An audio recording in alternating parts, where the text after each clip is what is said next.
Hello mga ka-burger, ngayon nga ay araw ng linggo at malungkot ang beshi mo dahil hindi ko pa nga nararanasan ng ma-date. Magdadalawang buwan na nga ako dito sa Pinas pero hindi pa rin ako nagagawang i-date. Ay sino ba naman ang hindi maiinis yung lagi kang papangakuan pero laging mapapako? Yung palaging sasabihan ka na kapag day off kakain kayo sa labas pero laging nauudlot. Sino ba naman ang hindi maiinis? Ilang buwan na lang ulit, babalik na tayo sa abroad. O ikaw nanonood, alam kong inis na inis ka din sa partner mo kasi hindi ka pa niya nagagawang ilabas minsan. Nakakainis nga naman talaga yung mga ganyang lalaki na ang dami-daming dahilan. Yung komo ang dami-daming schedule, yung komong palagi siyang pagod sa trabaho, palaging puyat, tapos sasabihin sa'yo sa susunod na lang.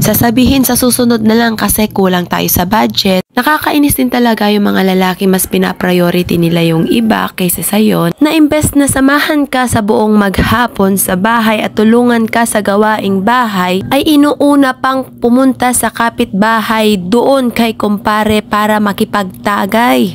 Heto pa ang nakakainis na eksena tuwing sahuran, hindi ba mga misis? Yung tipong aabangan mo siya sa kanyang pag-uwi dahil excited kang makita siya kasama ang kanyang pasalubong. Kasabay niyon yung iaabot sa'yo yung sahod niya ng buong buo. Pero imbes na uuwi siya ng maaga, ay aabutin na siya ng madaling araw kung umuwi at uuwi pa siyang lasing. Hay naku mare, hindi ba nakakasawa yung mga ganitong eksena? Pero alam nyo mga ka-burger, ang mas nakakainis na part ay yung kasama mo yung partner mo buong maghapon. Pero cellphone naman niya ang hawak niya.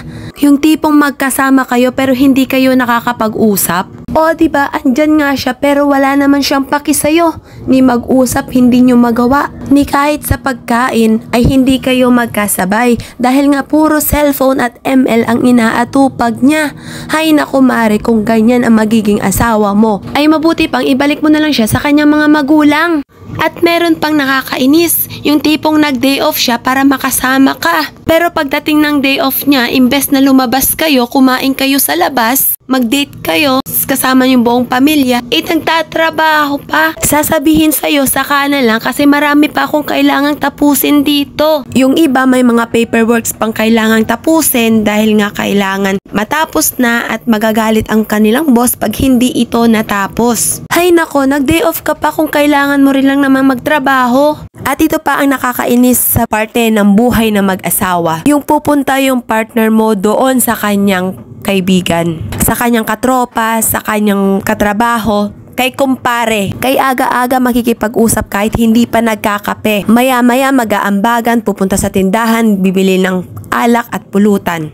O di ba nakakainis na part yun? Yung tipong uunahin ang kasiyahan kasama ang barkada kaysa sa pamilya. Yung tipong uunahin yung alak at pulutan kaysa bigas at ulam. Hindi ko nilalahat ng mga kalalakihan pero madalas ganito ang nakikita ko sa eksena tuwing linggo o tuwing araw ng sahuran. Kaya nga bilib ako sa mga tatay na mas inaasikaso o mas inuunang inaasikaso ang pamilya nila kaysa barkada nila. Pero mas bilib ako sa mga tatay na kahit may anak na nga sila, ay hindi pa rin nawawala yung pagmamahal niya sa kanyang misis. Na kahit ilang taon na silang nagsasama, ay dinedate pa rin niya ang kanyang asawa. Niyayayang magsimba at kumain sa labas. Yung tipong silang dalawa lang. Yung tipong gumagawa ng paraan mag-effort para makasama niya lang ito. O diba? Ang sarap sa pakiramdam na kahit may anak ka na o may anak na kayo, ikaw pa rin yung prinsesa niya. Kayong mga kalalakihan, tandaan nyo to. Hindi madali ang maging babae. Hindi biro ang maging single mom. Hindi basta-basta ang mabalo. At sobrang hirap po ang maging isang nanay. Yung maging isang ina ka sa lahat ng anak mo. Yung lahat ng responsibilidad aakuhin mo. Yung halos kalimutan mo lahat pati sarili mo. Yung halos ibigay mo lahat-lahat alang-alang sa pamilya mo. Yung kahit maging losyang ka na, mapagsilbihan mo lang yung asawa mo. Ano man o sino man ang mapapangasawa mo, mapadalaga man yan o hindi na. Araw-araw mong ipaparamdam sa kanya na mahalaga siya sa'yo. Palagi mong ipapaalala sa kanya na mahal mo siya. Dapat mo siyang respetuhin at igalang bilang isang babae. Wag na wag mong ipapaalala sa kanya ang lahat ng mapapait na nakaraan niya. Bagkos tanggapin mo ang buong pagkatao niya. Oo, tama ka. Tuyuin, tupakin, tampuhin ang mga babae. pero wag kang magsasawang suyuin siya. Madalas naiinis yan, nagagalit, pero wag mo siyang sisigawan. Malakas silang mang-asar, pero madalas sila yung pikon. Kaya hinay-hinay ka sa mga salitang bibitawan mo kasi mabilis lang silang masaktan. Kayo mga lalaki, alam kong matatapang kayo. Kaya hanggat maaari habaan nyo yung pasensya nyo. Ika nga kayo ang haligi ng tahanan. Kaya sa relasyon, kayo dapat yung matibay. Oo, tama kayo, mabubunga nga ang mga babae. Palagi kayong nasisigawan, natatalakan. Pero wag na wag nyo silang sasaktan o pagbubuhatan ng kamay. Dapat ang mga babae minamahal, ginagalang. Alam nyo ba, kaming mga babae ay mabababaw lang. O mabilis kaming pasayahin. Yung simpleng kumain ka na ba? Yung kamusta ka na? Kamusta pakiramdam mo? Anong ginagawa mo? Huwag kang papagutom ha? Alam mo, miss na kita. Saka mahal na mahal kita. Yun yung mga simpleng salita na nakapagpapagaan ng loob namin. Yun yung mga simpleng salita na ang